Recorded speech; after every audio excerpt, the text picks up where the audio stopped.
نام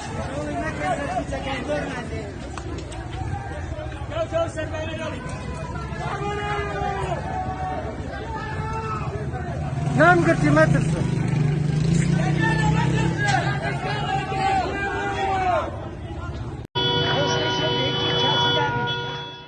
لپنجمین آگاداری ناوند ابتکار عمل خلق شورشگر روشالات کردستان هاته مبارزه آزادی خوازانه خلقی لایران و روشالات کردستان لسر جهان کاریگری قیلو پرناوروک داشته سرهلدان گیان فدایی و فداکاری به سنور خلق و پیشنگایتی جنیل و جوانی لپسه پانیده یمان با یا غیر دستکفته لی کلره یکیتی و خون شهیده لی 4 هفته و دست هاته بزانیم و مدوه لگشت خلق ایران و روشالات کردستان دعوت کهیم که لوه روژه لویرده و هازو امیدو و ای شورش دریجه بیمنو لروژ شمه 23 مهر اعتراض برفرگ و ریو بویم. حضور لخیاوان و مانگرتن لگشت ناوندی لکار رمز سرکفتن شورش و هر لیوا حضور لمحلیل تاکتیک بنراتیگ لشورشه و شعار جن جیان آزادی و مانگرتن لکار اعتراض لخیاوان جخت کهیم که روژ شمه 23 مهر جارتر بنیانه لنظام فاشیستی لرنیمو.